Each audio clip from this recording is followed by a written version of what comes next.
Anong hirap ng ating binata?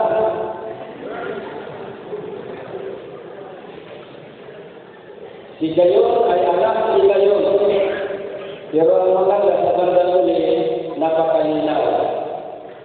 Si Jose na asawa ni Maria. Yun yung puro lang sabi ng ama ni Gayon. Kung mayroon pang isang babae pinili, ay paningin lahat. Dahil sa ang ating narinig na pagbasa ay pagdalahan ng mga ninuno o talaan. Ano sa Tagalog yung genealogy? Talaan-talan.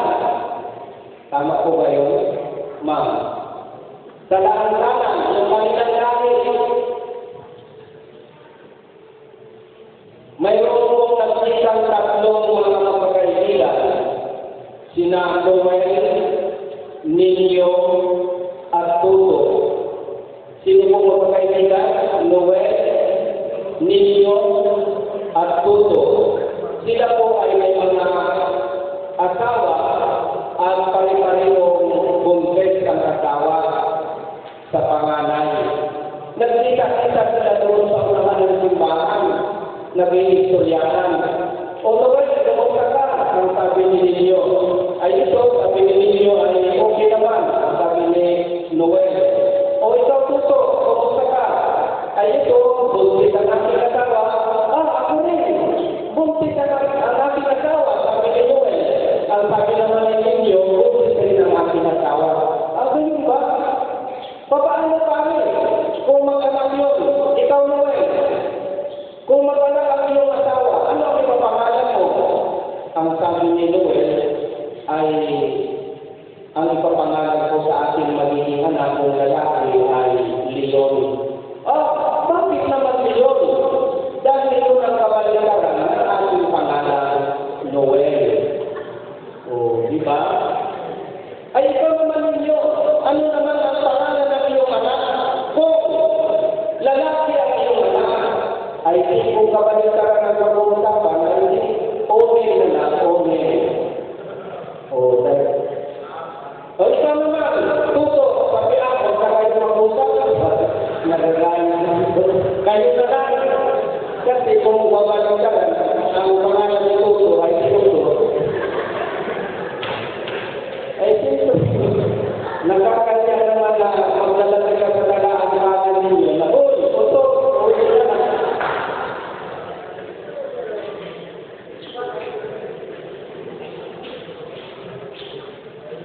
Yan po yung ating Ebanghelyo sa araw sa ikalawang araw po ng ating banal na misa at nobenaryo.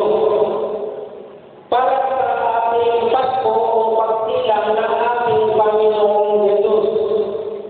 Ang ating narinig ay malinaw na mga kalaan-kalan. Sa kayong paraan, mga minamahal na kapatid, sila agad ipinagdirigitan sa atin ang katotohanan sa Jesus ay hindi lang Diyos na totoo, kundi tao din totoo. Dahil inilahat sa atin ang lahat ng kanyang mga angkan. Siya sa mga tuwing hindi po siya biglang ihinulong sa langit mula sa langit pababa. Hindi rin po si Jesus buho, ang tawag doon.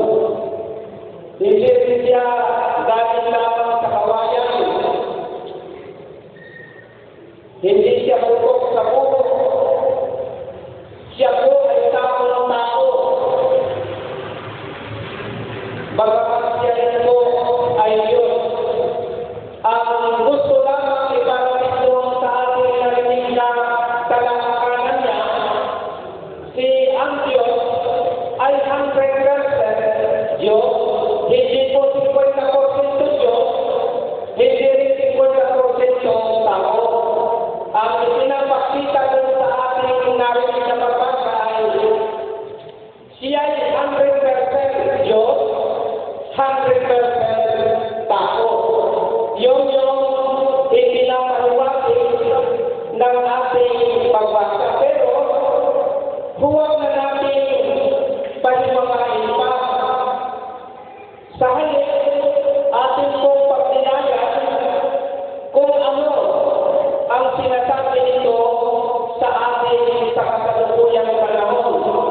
At dahil diyan po, may mag-text, Father, pwede bang gawin natin siniserye ang ibang bilyong ating narinig at ating nabasa sa umaga nito? Ano ang dapat magiging pamagat ng siniserye? Ang dapat ko ipamagat para sa atin ay 14. Sino ang meron ng sining 14? Kay Dina ang ngayon? Bulang pa rin talaga, hindi man yung Dina. Bulang pa talaga yun. Kayo naman ay alam na yung sabihin Dina bulang yun.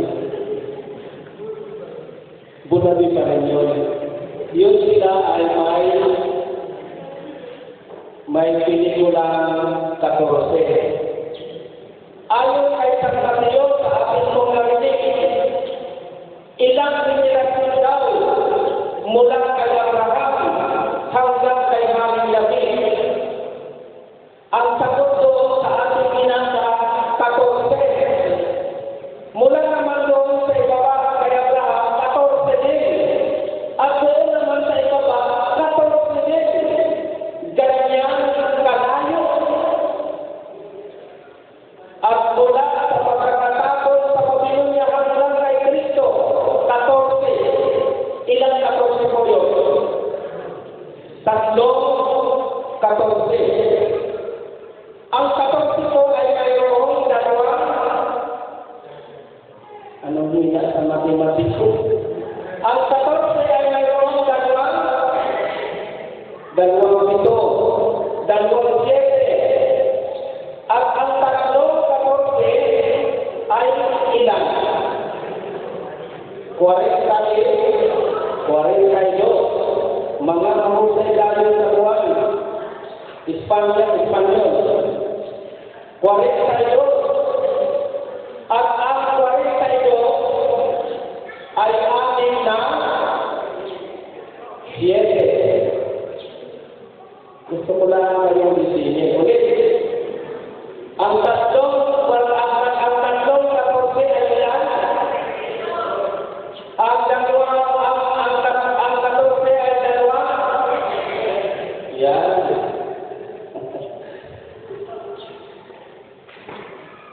At ang 42 ay mayroong atin na. Yan. Ang tandaan natin kaya natin ginagayon yun dahil ang numero 7 o ang numero 7 para sa mga Hudyo ay numero ng kaganapan. Nang matapos likhain ng Diyos ang lahat, siya ay namangga.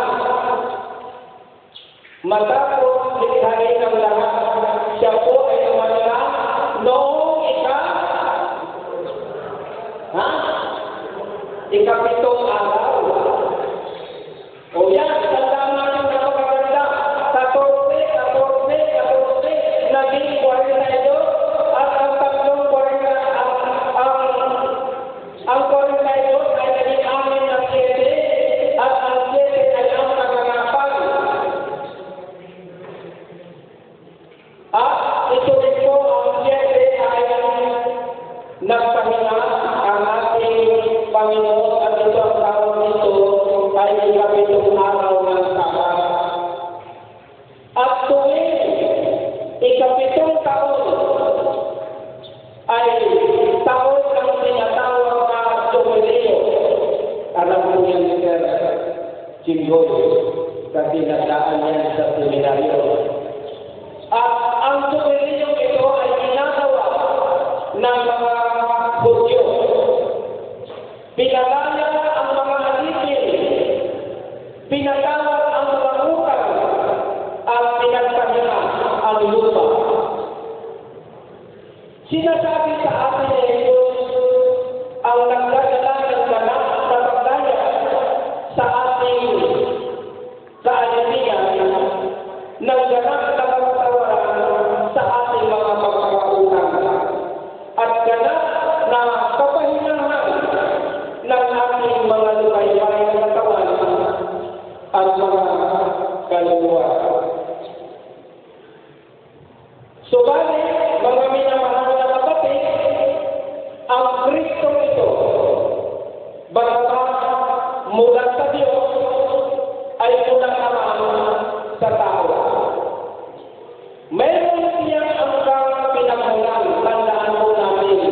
mayroon siyang tiyang na ninuno. Ang paglaya, ang kapatawaran, at kapanilahan ay bunga ng pagtutulungan ng Diyos at ng mga tao. Pansin po natin yun. Di po natin naintindihan. Si Kristo ay may angkan, may nuno at may lula. Diyan ang kanyang mga ninuno. Ang atin lang sinasabi, ang kapanilahan, ang kapatawaran, ang pagpapalaya ay bunga ng pagtutulungan ng Diyos at ng tao. Malalim na teolohiya ang ating kinukuha sa ikalawang araw ng ating paghahandog. Sa unang tingin, parang nakakapagod ang Ebanghelyo ating narinig sa umaga nito. Pero kung aalalahanin lamang natin ang kahit kapaunting alam natin tungkol sa kahit ilan lamang sa mga pangalang binabanggit, masasabi natin naman napaka-makulay pala ng angkang pinagmulan ng ating Panginoong Jesus.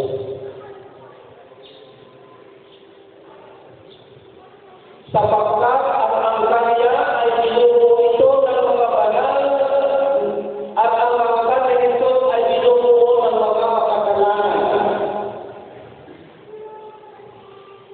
Tandaan natin ang angkan ni Jesus ay binubuo ng mga banal at binubuo din ng mga makasalanan. Asahan sana natin dahil tayo ni Jesus. At dahil kay Jesus, siya ay anak ng Diyos, malinis ang pangalan ng angkan niya. Pero, hindi pala kung paano ninuno niya ang mga banal na matriarka na sina Abraham, Isaac at Jacob, kalulunong at ni Jesus sina Tamar. Si Tamar ay tumingin sa biyanan niyang lalaking si Juda. O diba? Makasalanan ang ilang angkan ni Jesus. Lumarin ni Jesus ang putihing si Jesse. Natandaan niyo kanina yung sinabi ko kay Jesse. Lumarin ni Jesus ang putihing si Jesse. Ano si Jesse? Si Jesse na ama ni Haming David. Pero lugar naman sa katampakan ni Jesse, si Rahab na isang pagtutulong ko, diba? Makasalanan din ang ilang at maraming angkan ng ating Panginoong Jesus. Oo nga po, dugong bukhaw talaga si Jesus dahil kalululuhan niya si Haming David na kinalungkat ng Diyos, ngunit nakiapit naman kay Bathsheba at ibinapatay ang natawa nito sa tapat niyang literal na asawa naman ni Uriah. Ibinungan naman ng pagdarang ito ng apoy ng nuno at lula na si Solomon na kinasiyahan din naman ng Diyos at biniyayaan ng karunungan. Ngunit dahil sa dami ng asawa, nagalawin ng pagsamba sa mga Diyos-Diyosan ng mga naging asawa niya. Mahaba pa ang listahan ng mga pangalan at makulang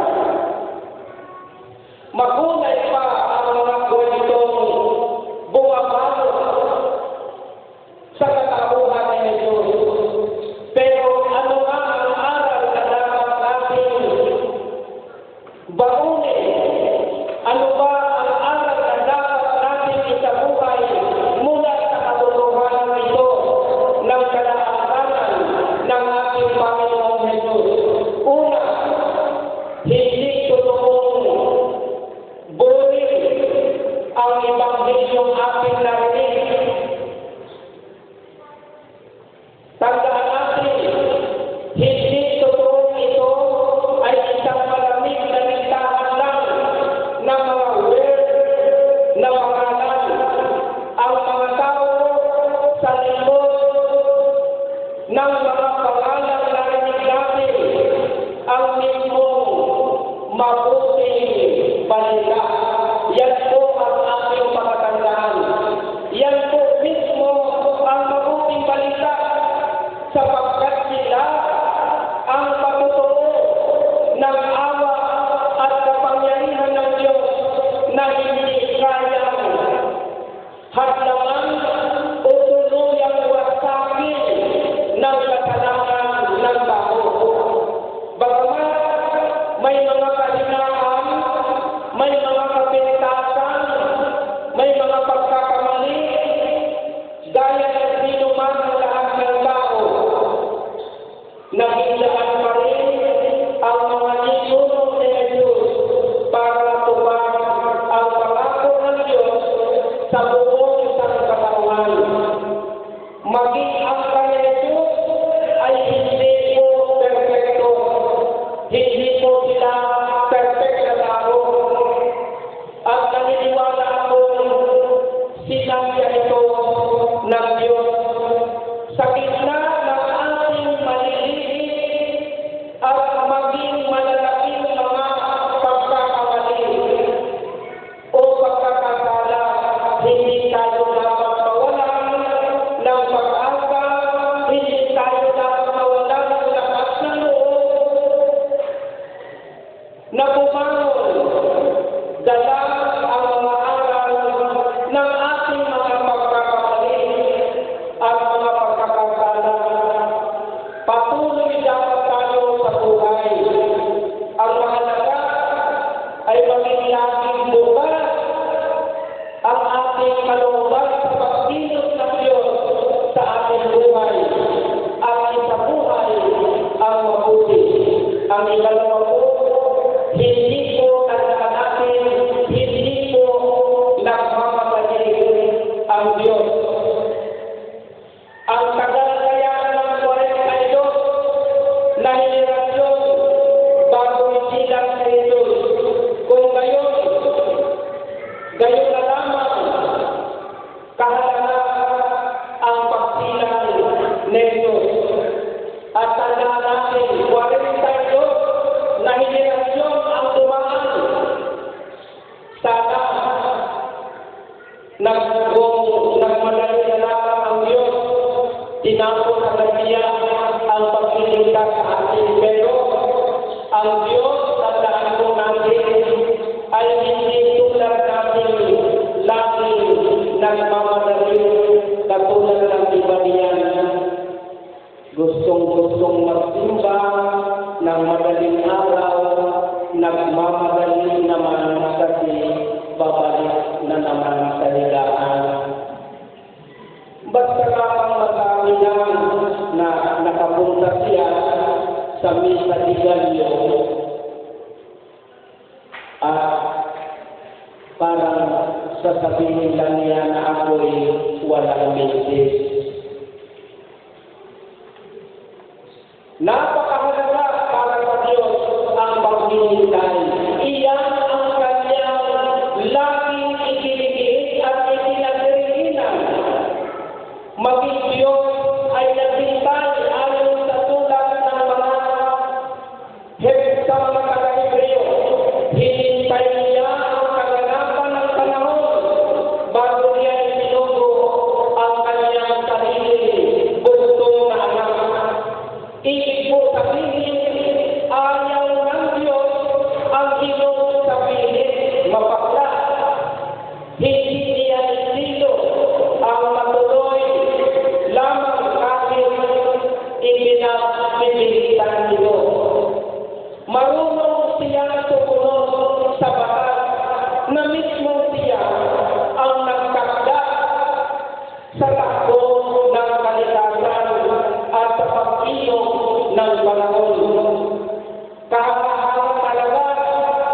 Diyos, pero hindi lang siya dapat hangaan, dapat siya tularan.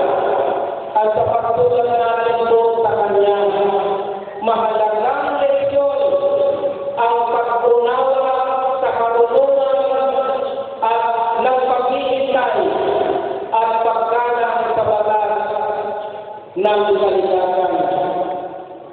Ang Diyos ay mayroong tinatawag na bulaga. Binubulaga tayo ng Diyos. Akala natin po ay puro lalaki na ang bilang. Atin pong pansinin ang kalanganan ni Jesus. Panay sinasabi noon, si ganito ang ama ni ganito. At kung may babae naman po, aking nabanggit kanina ay paningin lamang. Pero nabago po ang panahon, nabago ang lahat.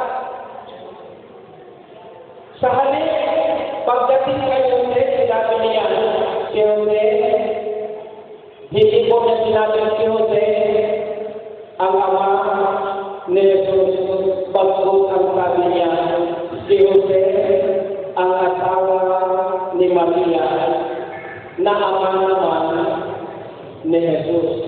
Doon mayroon ng pagbabago. Doon mararamdaman mo na pagdating ni Jesus, mismo sa kalaanan ay mayroong pagbabago, mayroong pagdalang, mayroong paghihintay na naganap. Parang matapos tayong tumambante sa karaniwang kalagaran na puro lalaki ang bida, bigla tayo binulaga ng Diyos. Sinyal sa po ito ng mga dakilang bagay na mga karapanangan. Ang mismo babae nito na si Maria ang magiging hukya ng malaking pagbabago na magdadala ng pinakamalaking pagbabago. Ngayon pa lang sa bahaging ito ng Ebanghelyo ng ating Panginoon, nagsisimula na ang pagbabago ng pagbabago ito. At balik-balik man po natin ng pagdating ng Mesaya ang nakasanayang kalakaran. Hindi itatakda ng nakalipas ang Mesaya. Ang malaking halimbawa nito sa simbahan natin, Iglesia Filipina Independiente at sa simbahan ng iba pang maalis ng Anglican Communion. Pwede na magpalit ang babae. Binubulag tayo ng Diyos. Handa po ba tayo magpabulaga sa Kanya? Ang tanong po ulit, may sapat na ba tayong pananalig sa Kanya para hayaan natin bulagan namin niya tayo? Maraming mga biyayang hindi makarating-rating sa atin kasi natatakot po tayo mabulaga. At marami pang mga biyayang nasa atin na, maraming mga biyayang nasasayang lamang dahil sa ayaw natin magpabulaga. Tela, nakakabot nga ang lintahan ng mga pangalan, pero napakahalaga ng hamon para sa atin. Tayo mismo dapat ang magiging mabuting balita. Matuto tayong maghintay at hayaan natin bulagayin tayo ng Diyos. Sa dami nito, muli natin sa liwanag at alalahanin ang nalaangkanan ng ating Panginoong